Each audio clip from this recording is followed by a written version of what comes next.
Hola, ¿qué tal? En la última clase dedicada a la parte práctica que hemos centrado sobre todo en la jurisprudencia, nos vamos a detener en un aspecto del Poder Judicial que tiene que ver con el Consejo de la Magistratura. Y vamos a analizar dos fallos que han sido muy trascendentes en el ámbito de la jurisprudencia de los últimos tiempos, porque han declarado inconstitucionales dos leyes del Congreso de la Nación a través de las cuales el Poder Legislativo había modificado la reglamentación original que el mismo Poder Legislativo había hecho sobre el Consejo de la Magistratura. Y la Corte lo hace tomando en cuenta que esas leyes no respetan las pautas constitucionales que el artículo 114 de la Constitución trae con respecto al Consejo de la Magistratura. Para entenderlas, vamos a iniciar refiriéndonos a algunas de las cuestiones centrales de este artículo 114. Es precisamente el único artículo que la Constitución le dedica al Consejo de la Magistratura. Como ustedes saben, el Consejo de la Magistratura es un órgano que incluyó la reforma del 94. Hasta el año 94 el Consejo de la Magistratura no existía. La Convención Constituyente de 1994 lo crea y lo introduce como un órgano dentro del Poder Judicial y le dedica un artículo. Si analizamos ese artículo, nos encontramos con que el primer párrafo establece básicamente tres cosas. En primer término, crea el Consejo, ¿no? Es decir, cuando el artículo 114 arranca diciendo el Consejo de la Magistratura. Y al mismo tiempo le asigna las funciones básicas, que vamos a ver que en los párrafos siguientes de alguna manera va a ampliar, pero le determina, lo define a partir de sus funciones. Tiene a su cargo la selección de los magistrados y la administración del Poder Judicial. La selección de los magistrados, la selección de los jueces, es decir, de los jueces, pero no de todos, porque son de los jueces de los tribunales inferiores, no los jueces de la Corte Suprema de Justicia de la Nación.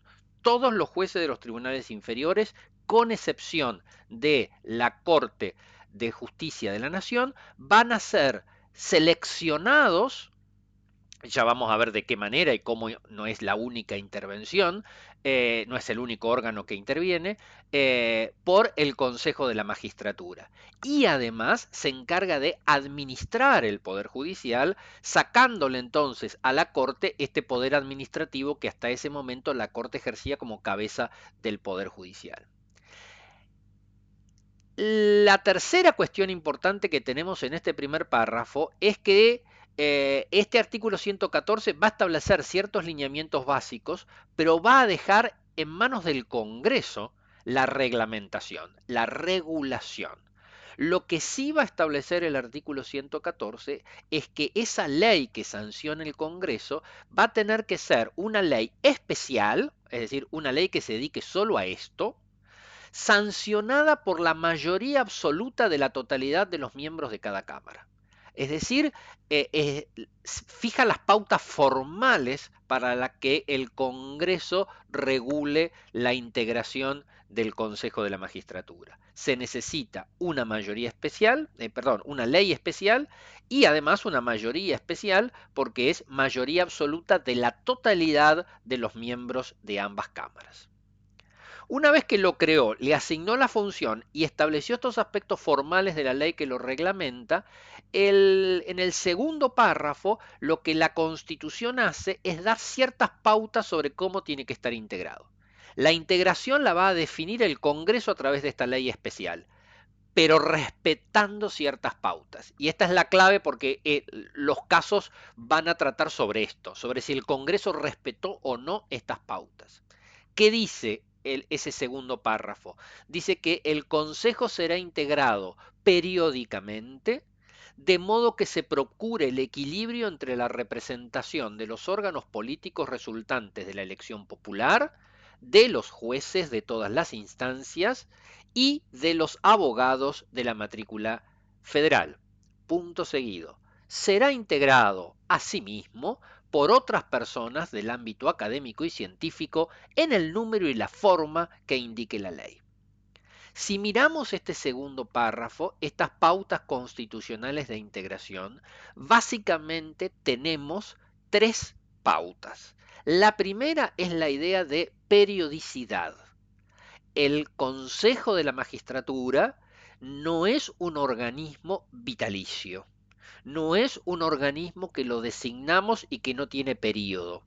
Es un organismo que que sus miembros tienen un mandato por un tiempo determinado y que se tiene que renovar. No dice cuál es el mandato, cuál es la duración, pero sí que tiene que existir esta idea de periodicidad. La segunda idea, y que es la idea clave, porque todos los dos casos centrales han girado sobre qué significa equilibrio, eh, es que tiene que haber un equilibrio en su representación, en los integrantes que tenga, tiene que haber un equilibrio entre tres sectores: los órganos políticos resultantes de la elección popular, básicamente Congreso y Presidente, de los jueces de todas las instancias y de los abogados de la matrícula federal. Tiene que haber entonces un equilibrio entre estos tres sectores. Y además puede haber un cuarto sector, que son personas del ámbito académico y científico.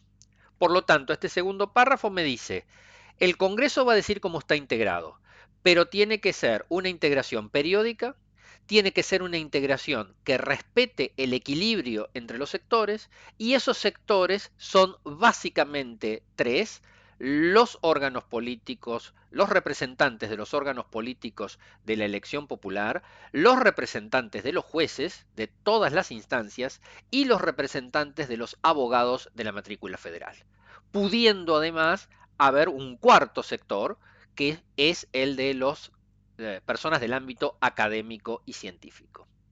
Y en el último párrafo del artículo 114 nos encontramos con las atribuciones. Las atribuciones que podemos clasificar en tres grandes funciones. La primera de esas funciones es el Consejo de la Magistratura participa en la selección de los jueces. Y hay dos incisos: selecciona mediante concursos públicos los postulantes a las magistraturas inferiores y emite propuestas en ternas vinculantes para el nombramiento de los magistrados de los tribunales inferiores. Es decir, que la participación del Consejo de la Magistratura en la selección de los jueces, acá ya queda bien aclarado, es solo en las magistraturas inferiores. Sabemos que lo que queda fuera es la Corte Suprema. Todo lo que está debajo de la Corte es magistratura inferior: Cámara de Casación, cámaras de apelaciones, juzgados de primera instancia, todo lo demás son magistrados inferiores. En eso interviene el Consejo. En la designación de los jueces de la Corte, no. ¿Y cómo interviene? Interviene en dos pasos. Primero tiene que hacer un concurso público entre los postulantes. Cuando hay una vacante para cubrir un cargo, entonces el Consejo de la Magistratura llama a un concurso, es decir, a un examen público de todos los que quieran presentar para que demuestren su idoneidad. Es un examen escrito, una entrevista, etcétera, y a partir de ello, como resultado de ese concurso, el Consejo de la Magistratura arma una terna, es decir, selecciona a los tres mejores y se la manda, ahí no dice a quién, pero de los otros artículos de la Constitución surge, se la manda al presidente. Le manda una terna al presidente. Y el presidente entonces va a elegir a uno de los miembros de la terna. Esto es importante porque acá tenemos una de las funciones básicas para las que fue creado el Consejo. El presidente de la Nación ya no puede elegir al que quiera como candidato a juez para enviarle al Senado a pedirle el acuerdo.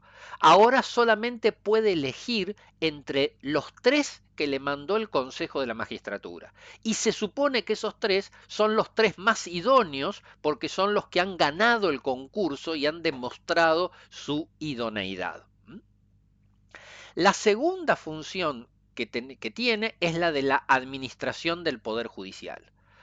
El inciso 3 dice que le corresponde al Consejo de la Magistratura administrar los recursos y ejecutar el presupuesto que la ley asigne a la Administración de Justicia. Es decir, es el Consejo de la Magistratura el que se encarga de ejecutar el presupuesto, de disponer los gastos, de ordenar las compras, de pagar los sueldos, etcétera, de alquilar edificios, de decidir la construcción de un edificio. La administración de los recursos y la ejecución del presupuesto está en manos del Consejo de la Magistratura.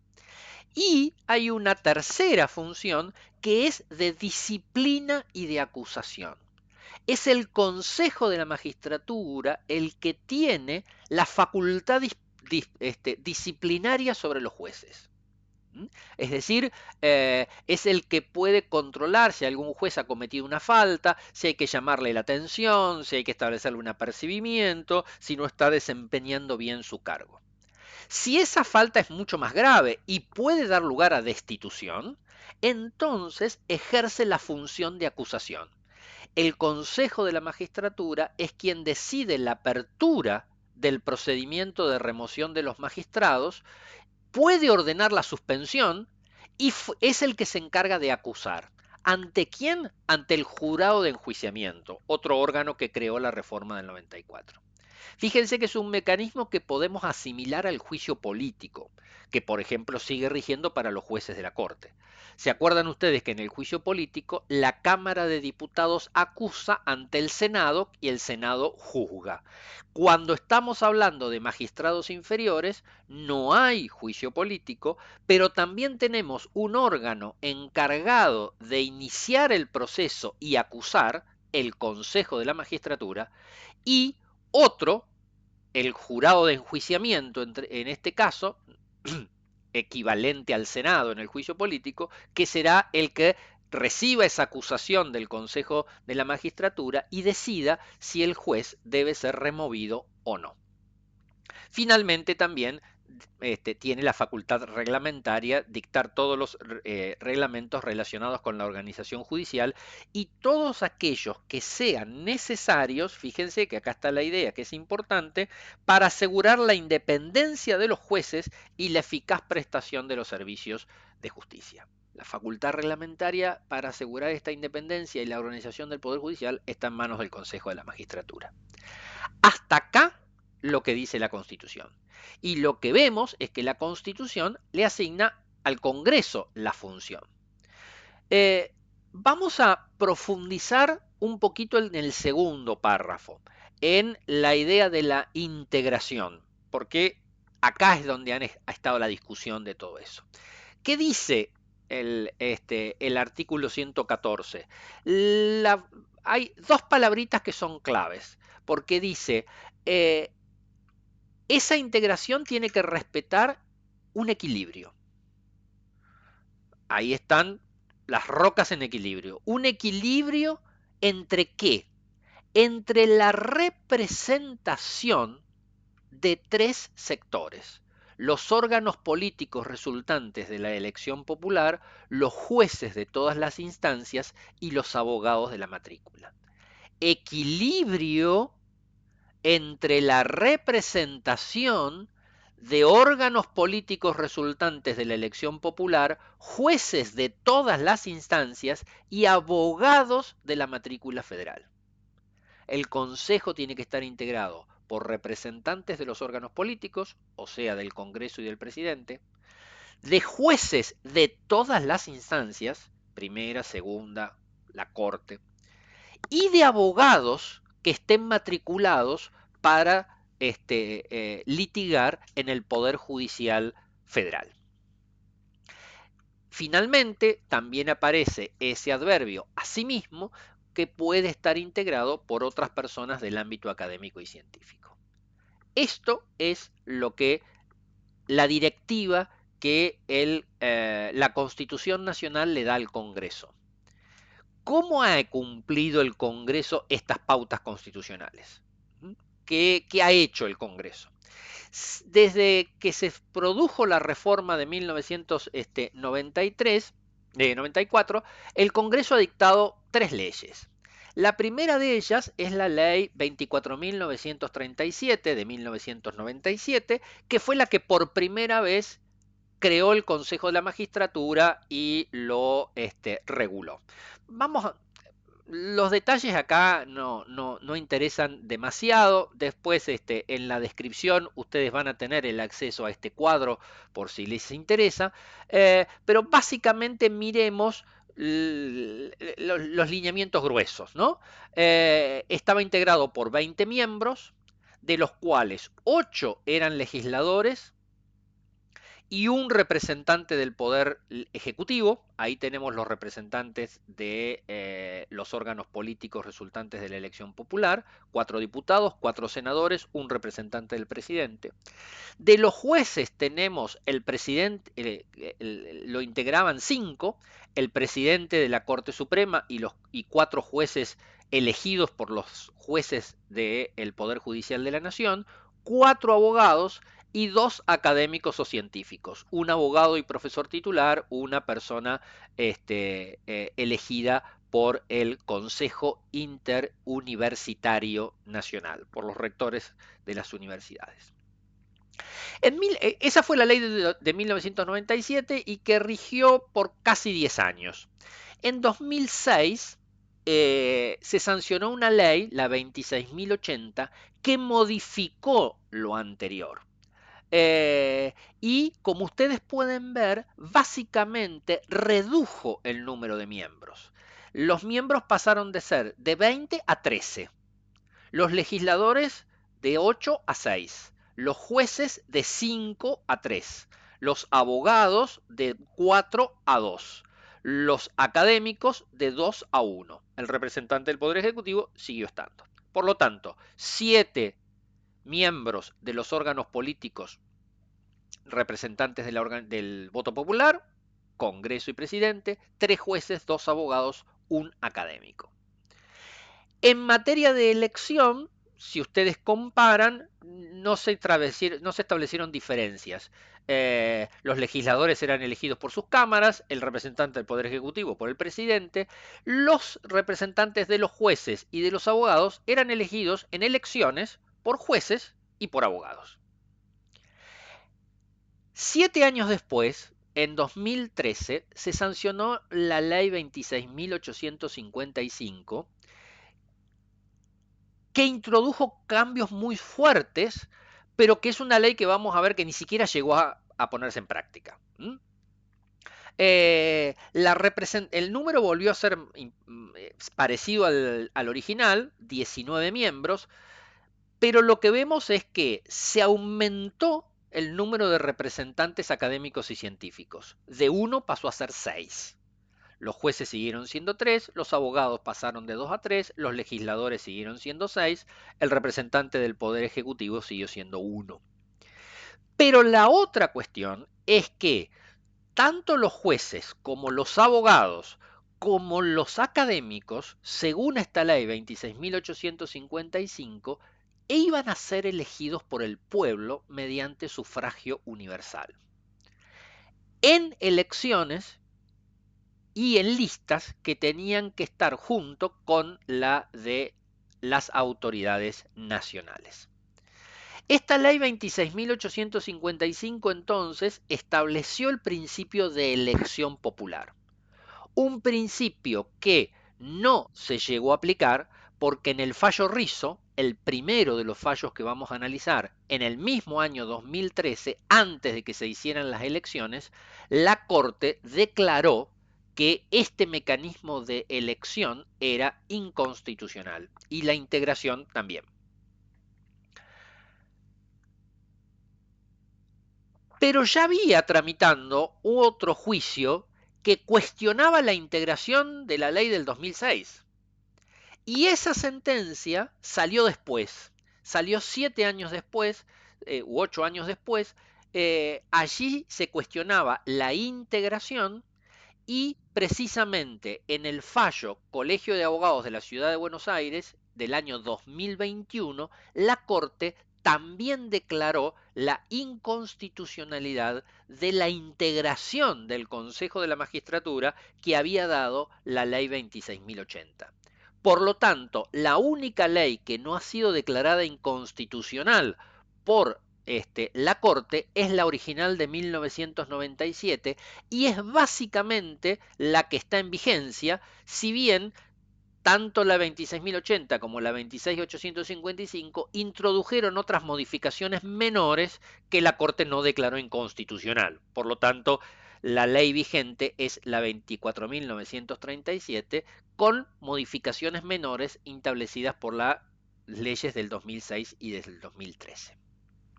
Vamos a hacer el análisis entonces de los fallos en el orden cronológico, es decir, vamos a arrancar por el primero, por el fallo Rizzo, que declara inconstitucional la segunda de las leyes, y luego vamos al fallo Colegio de Abogados, que declaró inconstitucional la ley del 2006.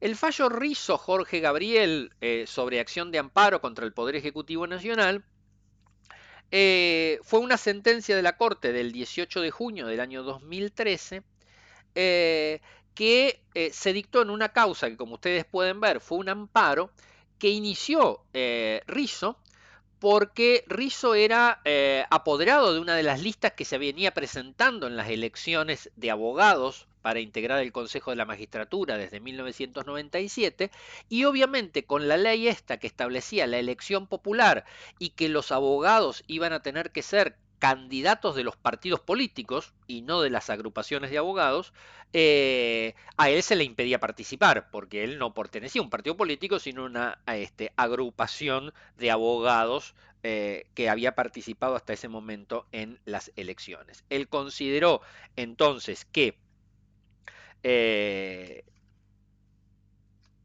tenía legitimidad, la Corte se la aceptó porque dijo que la ley imponía requisitos para la participación que en definitiva significaban que Rizzo ya no podía participar de las elecciones y por lo tanto le reconoció un interés concreto, directo e inmediato de su parte en obtener una declaración de inconstitucionalidad de esas disposiciones. ¿Cuál era la cuestión constitucional acá? La cuestión constitucional era si la ley 26.855 que establecía la elección popular de los representantes de los jueces, de los abogados y de los académicos en el Consejo de la Magistratura, respetaba el artículo 114 de la Constitución Nacional, en lo que hacía su composición y a la elección popular.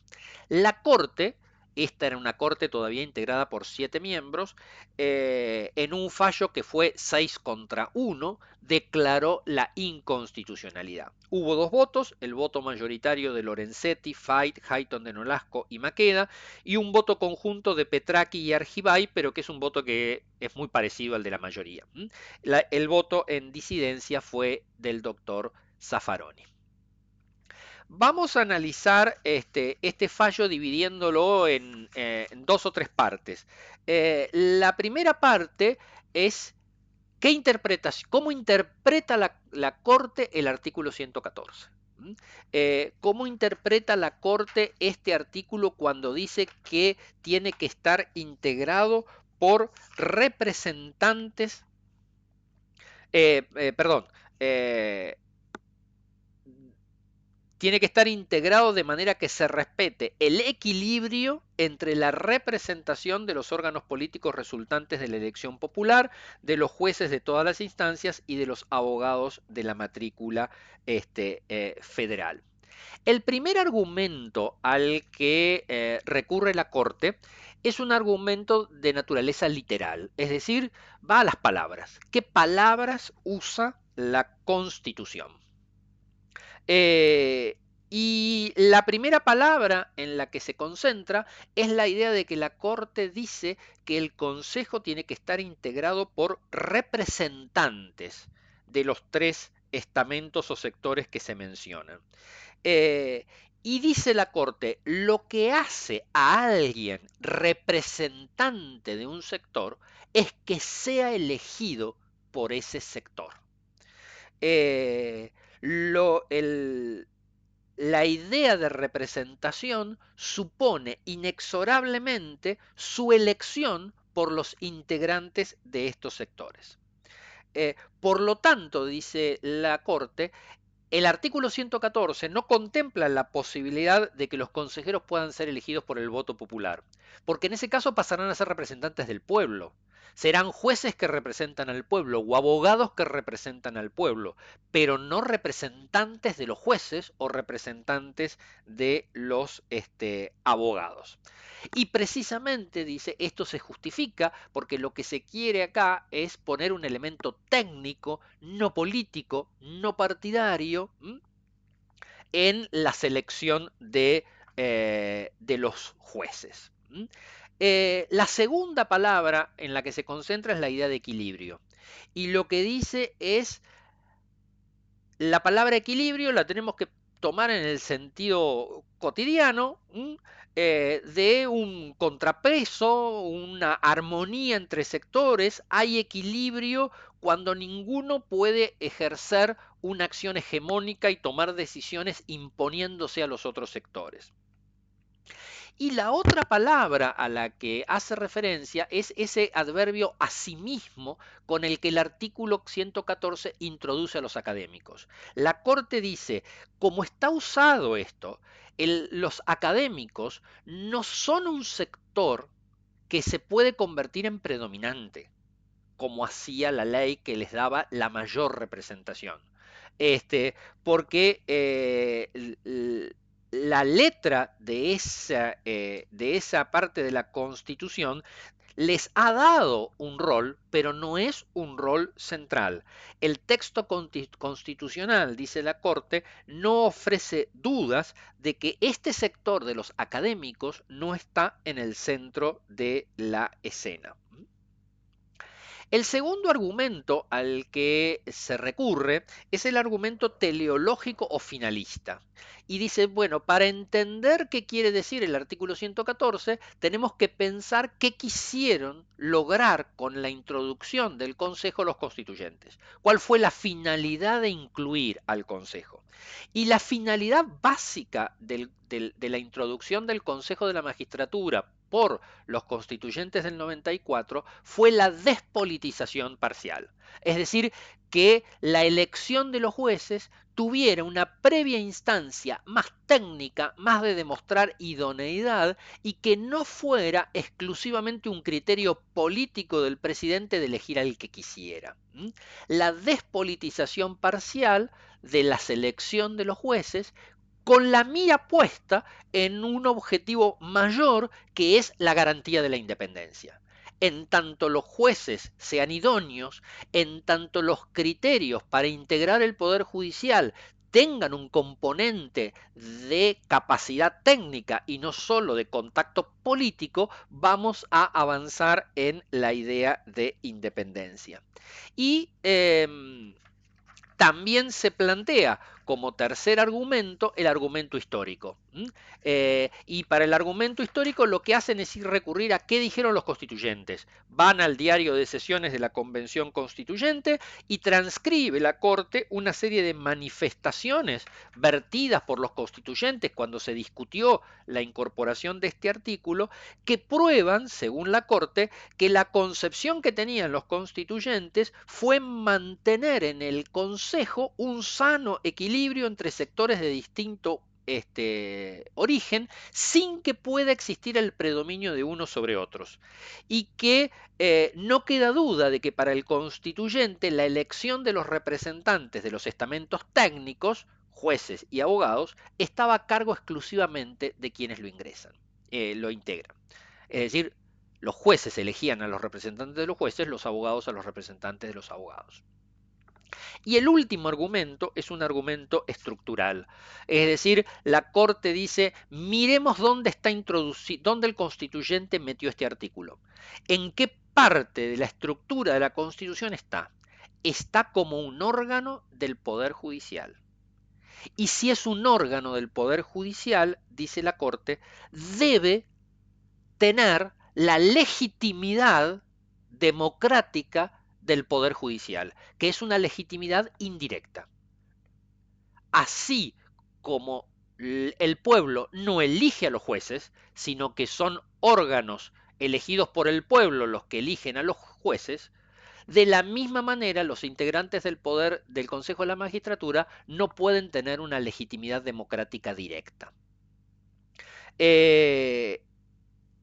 Y menciona que no hay antecedentes en la historia constitucional argentina de que el poder legislativo haya creado un cargo de autoridades de la nación por elección popular adicional al que los que crea la Constitución. Es decir, los cargos que elige el pueblo son los que la Constitución dice que elige el pueblo.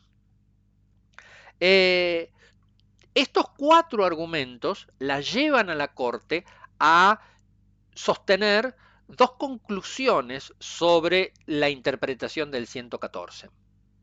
La primera de ellas es que la elección de los representantes de los jueces, de los abogados y de los académicos no puede realizarse por sufragio universal, sino en el ámbito de sus respectivos estamentos.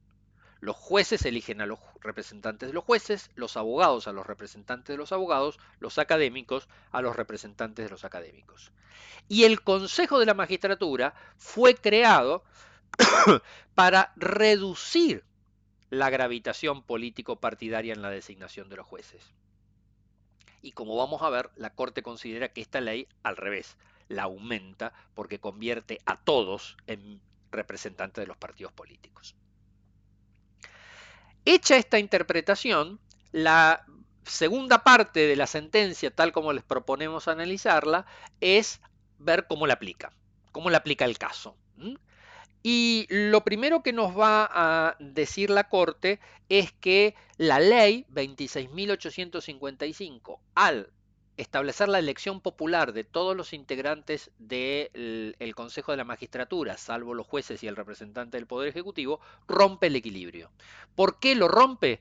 Porque a partir de ese momento la totalidad de los integrantes tendrían un origen político partidario, directa o indirectamente.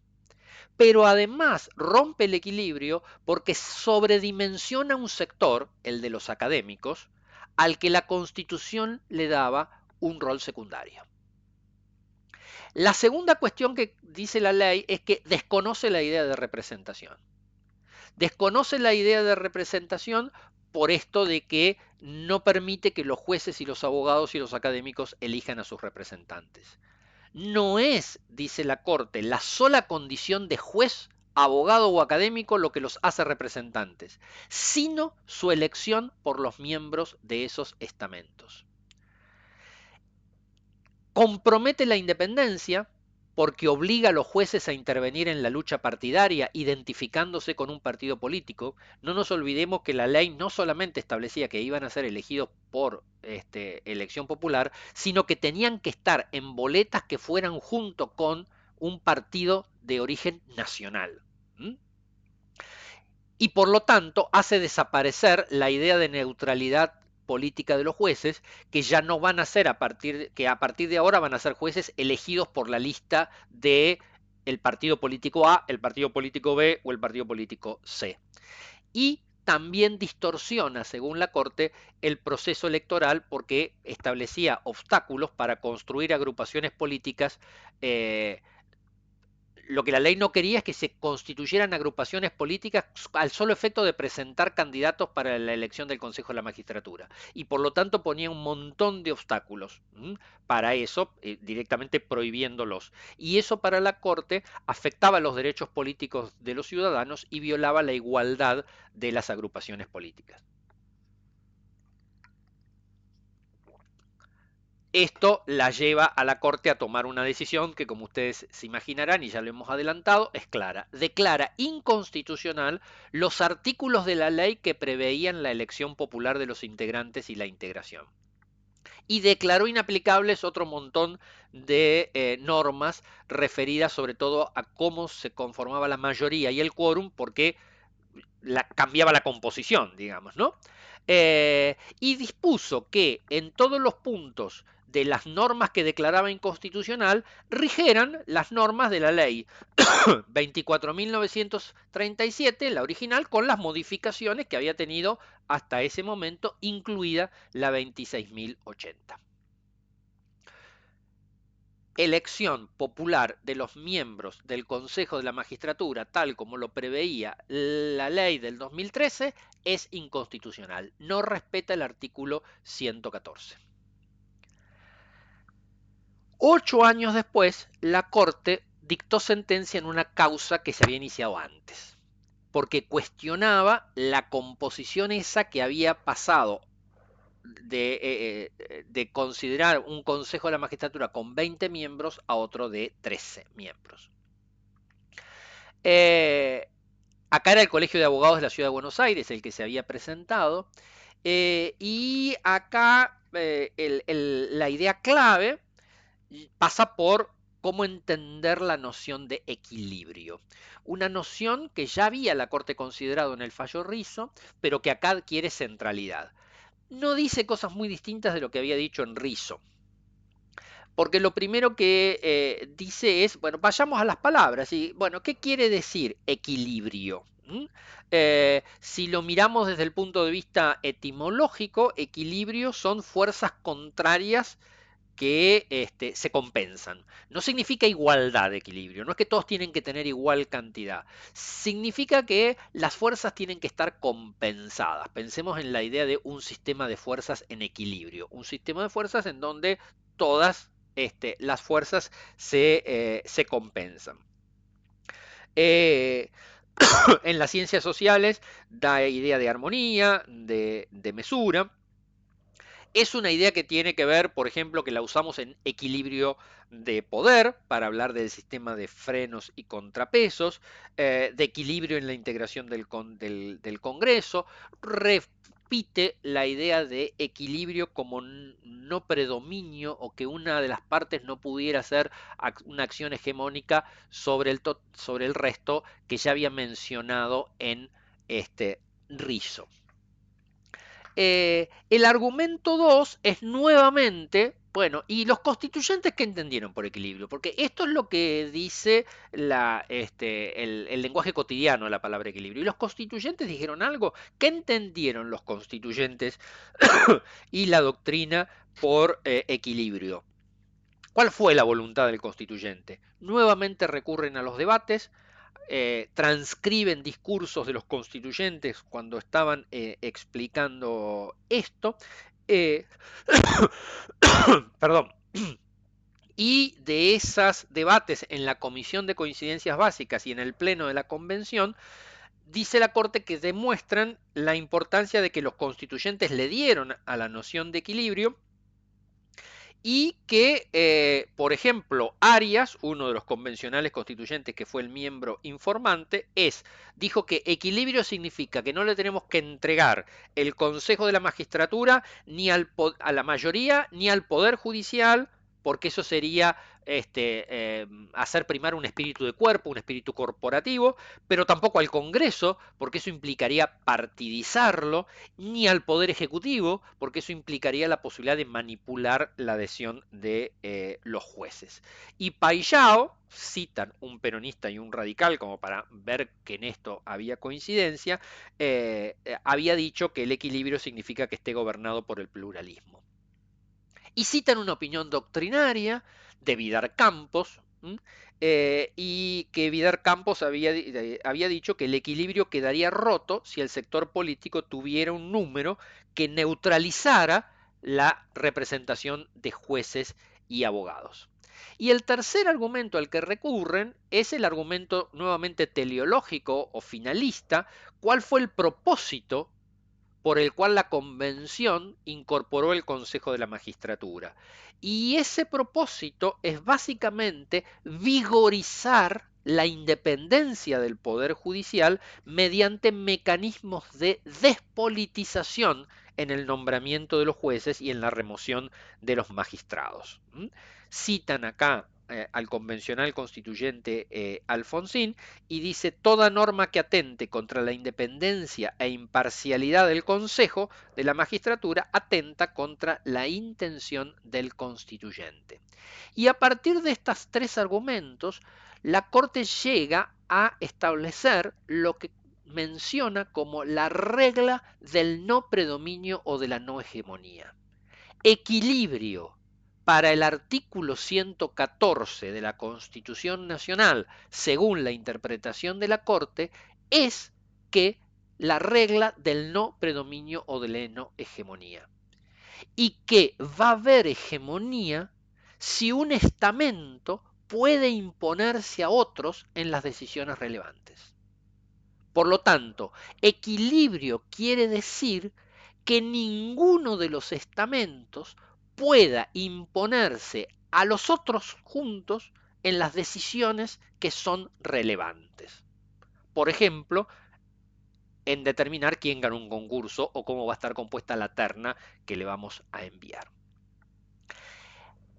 Tenemos acá el núcleo central de la doctrina de la Corte y que es importante. Interpreta la palabra equilibrio a través de esta idea del que denomina regla del no predominio o de la no hegemonía. Una vez que sentó la regla, vamos a aplicarla al caso. Y el argumento que hace la Corte es muy clarito. Si acordamos hasta acá, la conclusión es indubitable.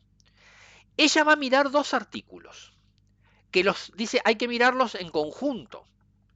Cómo está integrado, pero también el artículo que establece cuál es el quórum y la mayoría, porque la regla del equilibrio significa que nadie puede tomar decisiones relevantes por encima de los otros sectores. Por lo tanto, tengo que ver cuál es el quórum para funcionar y cuál es la mayoría para tomar decisiones.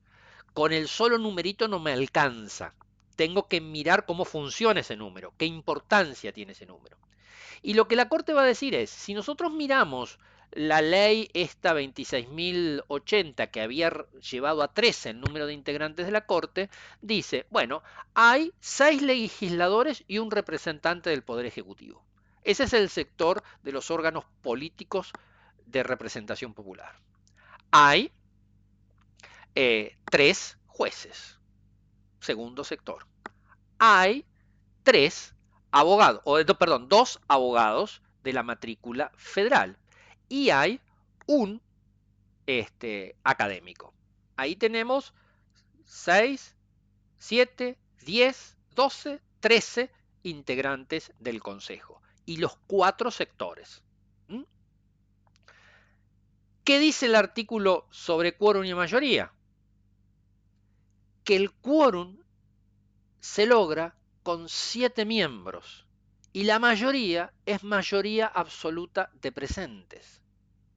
Si están los 13, ¿cuál es mayoría absoluta de presentes? De 13, más de la mitad es 7.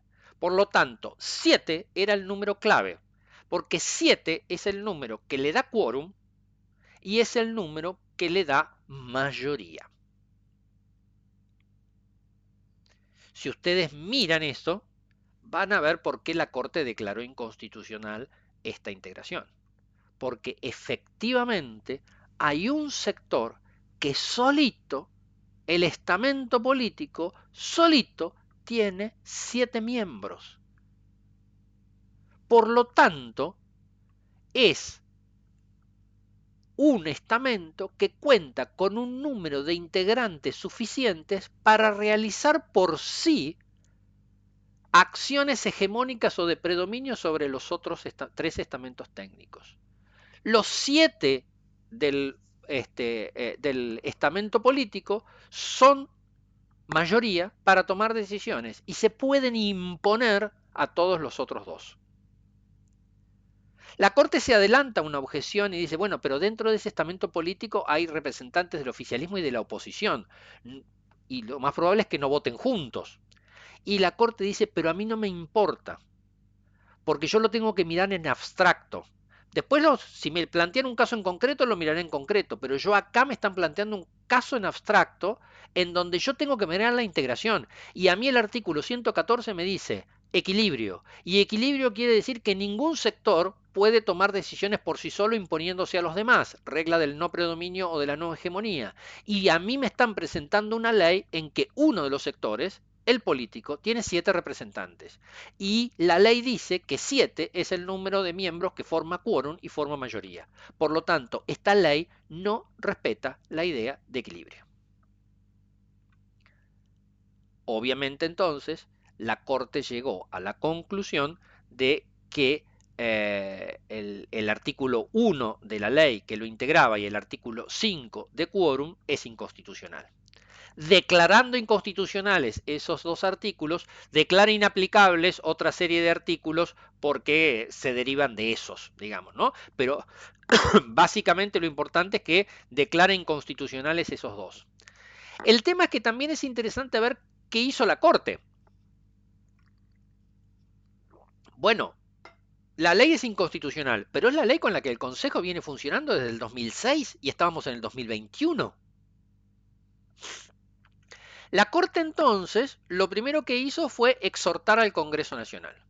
Exhortó al Congreso Nacional al que en un plazo razonable dicte una nueva ley que respete estas pautas sobre el equilibrio y la regla de no hegemonía o de no predominio.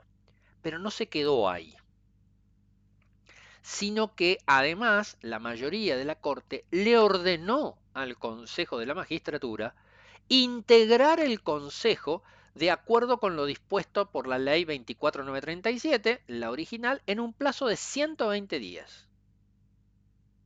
¿Mm? Que además en el medio estaba enero, que ustedes saben que para el Poder Judicial enero es como una especie de agujero negro, no existe. Y le dijo, no me, vos Consejo de la Magistratura, no, no lo integrás de acuerdo con la ley vieja, y que es una ley que respeta la noción de equilibrio, y el Congreso no sancionó una nueva ley en 120 días, a partir de esos 120 días, todo lo que vos decidas, yo te lo voy a considerar nulo. Se armó un gran revuelo, Lorenzetti firmó en disidencia con esta última parte, consideraba que solamente se podía exhortar al Congreso, se decía que no se iba a poder lograr, etc. La cosa, el mecanismo se puso en funciones y a los 120 días el Consejo de la Magistratura empezó a funcionar con la composición de 20 miembros que preveía la ley 24.937. El Congreso no sancionó una nueva ley modificando la anterior. Hasta acá, entonces, estos dos fallos muy trascendentales por el impacto institucional de la Corte. Queda habilitado el foro y la mensajería interna para que me hagan llegar cualquier duda que tengan sobre el tema. Muchas gracias y nos vemos la próxima.